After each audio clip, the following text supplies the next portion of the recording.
Hello and welcome to part 3 of our review series for this unit's exam. Today I'm going to talk a little bit about topic 7. There's a party in here and everyone's invited. So what we're going to talk about is basically the role electricity plays in electrical devices, how it gets to our houses, and some common safety issues that we need to think about when using electricity. So first up, we need to understand what a transistor is. A transistor is basically a voltage-controlled switch. Now, the switches that we explored a little bit in the first unit were primarily operated through physically moving them. We would have to manually turn them off and on using a switch. A transistor, however, turns the flow of electricity off and on using an input voltage on a circuit. Basically what this means is that a transistor can control which part of a circuit gets electricity depending on which other parts have electricity. So it uses electricity to turn a switch off and on. There's a lot of different applications for this. For instance, just a few transistors might be used to amplify sound. Anytime you have a speaker that makes sound louder, there's going to be a transistor involved because it takes a little bit of current and then it will amplify it to a lot of current by turning that switch on and letting more current flow through. If you get 100 transistors in a small package, you might have something called an integrated circuit. An integrated circuit is basically a chip, kind of pictured here, that has different pins that you can input electricity into, and depending on what the output from that switch is, will determine how the chip operates. So it can do different things. You might see it doing simple addition, math, comparing values, and turning off and on. Now, if you have a lot of transistors on a chip, say 2.27 billion, then you would actually be talking about a microprocessor. Microprocessors are different from integrated circuits pretty much only in number. So there's a lot more transistors. Usually they have a lot more inputs and outputs. They can compare a lot more values and basically process more data. So microprocessors, you would see them inside computers, modern day cell phones, any sort of fancy gadget like an MP3 player would have a microprocessor. Now, what makes microprocessors and transistors work is the idea of binary. Now, binary code is basically a code that uses the position of transistors to represent data. So when you have a switch on, if it's in the on position, we could call that a 1. And if a switch is off, we could call that a 0. And by comparing the values of lots of different switches, we can actually use them to represent things like numbers. We can have then those numbers represent letters, colors, sounds. So using binary code, we can actually give instructions to computers, tell it where to find information, where to put information, how to play sounds, play video, anything like that. So transistors and binary code are related. You can't really have binary code without a transistor, and so it's kind of important to understand how transistors work when we think about binary code. This all comes together when we have transistors, binary code, microprocessors. We call this digital technology. So digital technology is when we use transistors to read binary code, to translate, process, and produce binary code. Just a fun fact, digital, the word digit actually comes from our fingers. So a finger is called a digit, and digital just means literally counting on fingers. So digital is kind of a way of using technology to count for us where we might not have enough fingers. The next thing we talked about in this unit was the fuse. So we know that sometimes current can come very, very high. We see that in things like lightning bolts or short circuits, things like that. So what happens if current gets out of control? Well, one device that people have used for a long time is the fuse.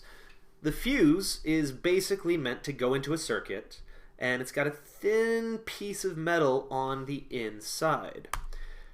So it protects against dangerous currents, and if that current gets too high, then that conductive wire will melt. And when it melts, basically current can no longer flow through there and the circuit is broken. So a fuse isn't reusable. Once that thing melts, it has to be replaced. But it is very reliable. The other thing is that it protects against current. It doesn't protect against voltage. So if the voltage is too high, you can still damage components. As long as the current is steady, though, then the fuse shouldn't blow. Now, here's an example. Here's two pictures. You can see the good fuse, where there's actually just one intact wire. You can see the electricity flows in one side, goes through the wire, and comes out the other. However, if that fuse gets blown from having too many amps flowing through it, then it melts, and then current can no longer flow. The next thing we need to talk about is electricity coming from power stations. How does it come from a power station? How does it get into our house? The next topic we'll mention, topic 8, is going to talk about how a power plant works and what the different types of power plants are. But right now we're just going to say we have a power plant. It's producing AC electricity. It uses AC generators to make AC electricity. And the reason why we use AC electricity is because it's more easy to transmit across long distances. Now, before we can transmit AC electricity across long distances, we need to step up the voltage. So to do that, we use something called a step-up transformer. What a transformer is it basically allows one voltage to induce a higher voltage in another circuit. So it can change the voltage of the electricity flowing through the circuit. There's two types. You can have a step-up transformer, which will take, say, 110 volts and turn it into 220 volts. Or you could have a step-down transformer, which would take your high voltage, 220 volts, and step it down to 110. We looked a little bit at how those work. All you really need to know for the exam is that you can figure out the difference between the two by counting the coils. A step-up transformer has a few coils going into a lot of coils. So current goes in one side, and on the other side of the transformer it comes out as a higher voltage based on the number of turns. And a step-down works the opposite way. So you just count the number of coils on one side, compare that to the other side. If there's fewer on the output side, then that is a step-down transformer. So again, step up, you can see it kind of stepping up from a few number to a large number, or stepping down from a large number to a small number. Once we have it transmitted to the, once it's gone through the transformer, we're going to send it through the tension lines, the high power tension lines. These carry a lot of electricity, and they carry it to the substation. Now the substation also has transformers. These are step-down transformers because we're stepping down the voltage so we can distribute it to a smaller region. So from the substation, we go through a few more power lines. These carry electricity at a slightly lower voltage because, again, it's just gone through the step-down transformer.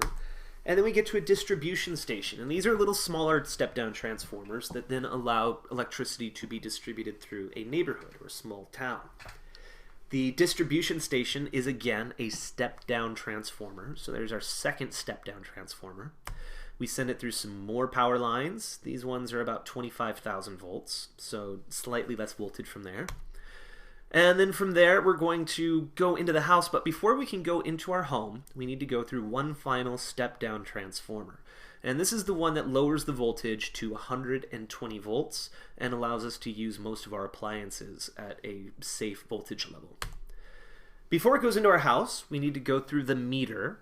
The meter allows us to measure how much electricity we're using.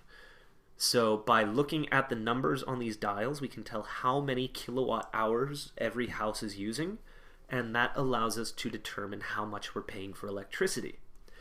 Once it goes through the meter, it goes through the service panel. The service panel controls the flow of electricity throughout the house. Each one of these switches controls a different circuit.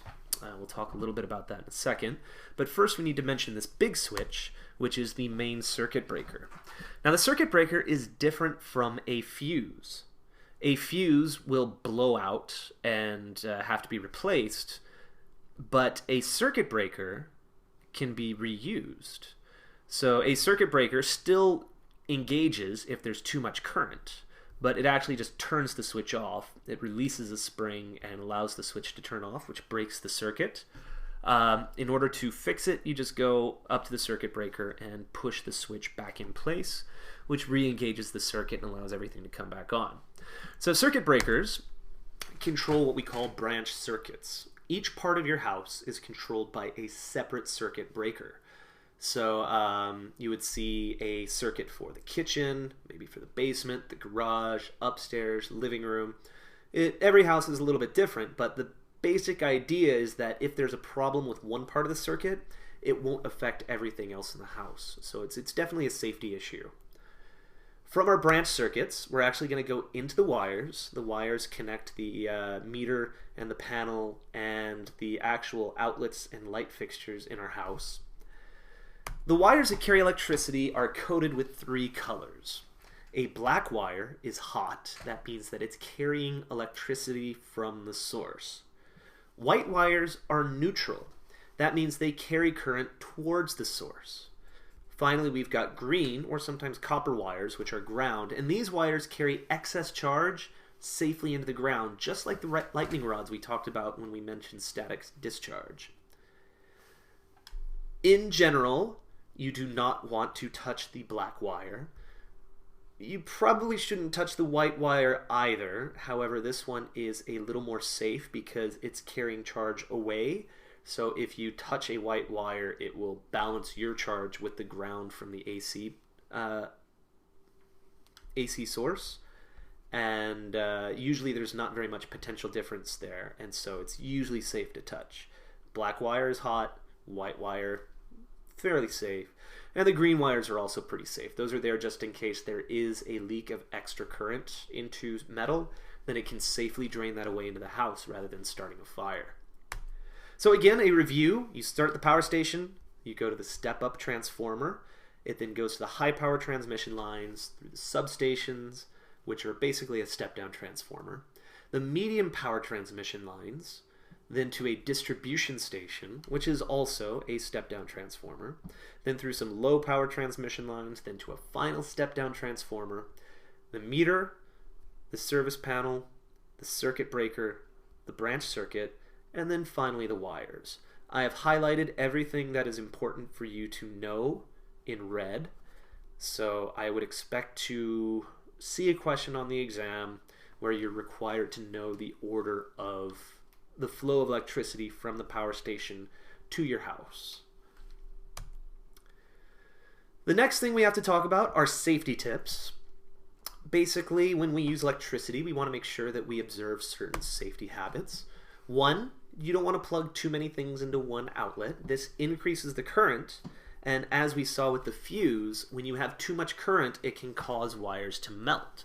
So by preventing too many things from being plugged in, you can prevent outlets from overheating and sometimes catching fire. 2, you do not want to work on or clean appliances that still have electricity flowing. Now, this is one of the reasons why you don't want to drop phones that have batteries into toilets. It's another reason why you don't want to wash electrical appliances in the sink or the dishwasher while they're still plugged in. Always make sure you unplug something before you service it. Another tip, replace frayed electrical cords. Fraying just means that the protective coating on the outside of the wire is breaking. And if you accidentally touch the exposed metal wires, you could get electrocuted or cause a short circuit. And so a short circuit is basically when electricity takes a shortcut, causing a very high flow of electricity, which could damage the device or cause personal injury. Tip 4, if there are small children in the house, use outlet covers. These are small plastic slips that prevent kids from doing things like poking paper clips into the outlet. Tip 5, never use appliances by water or with wet hands.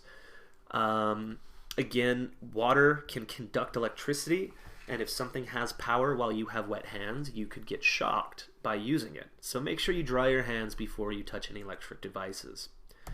There are some outdoor safety tips as well.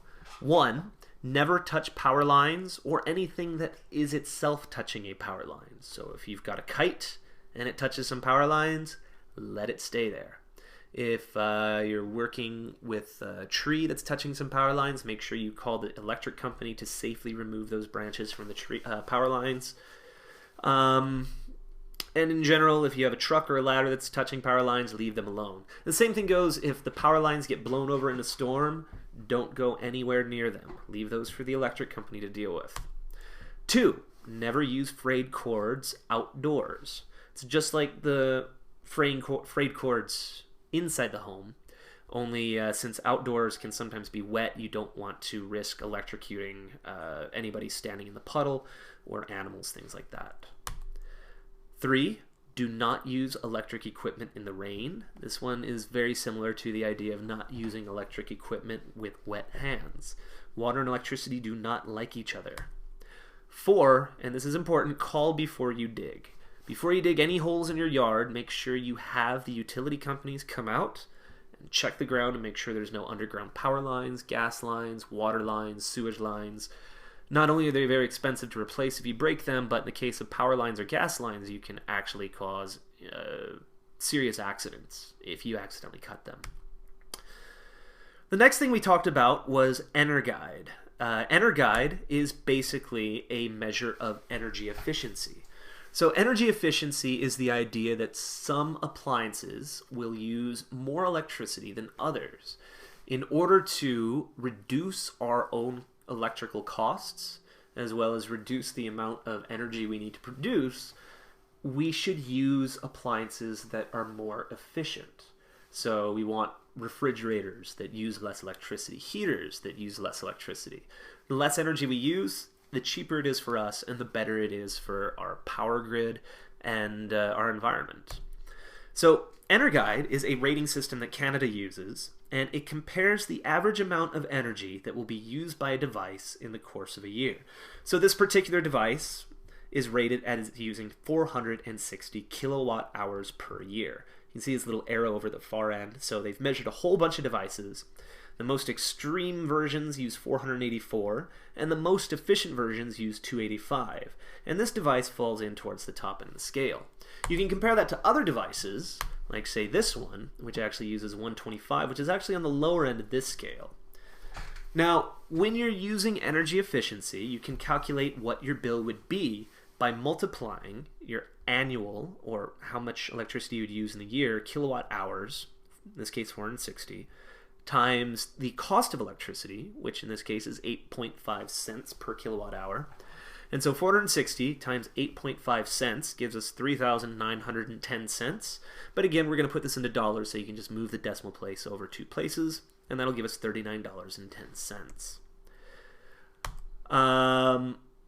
Now, power, we've talked a little bit about kilowatt hours. We know that watts are the unit of power, and we can calculate that in a couple of ways. The first way is to calculate the energy used over the period of time. So in this case, our unit of energy is joules, so you can figure out how many joules use how much time, and time is always measured in seconds.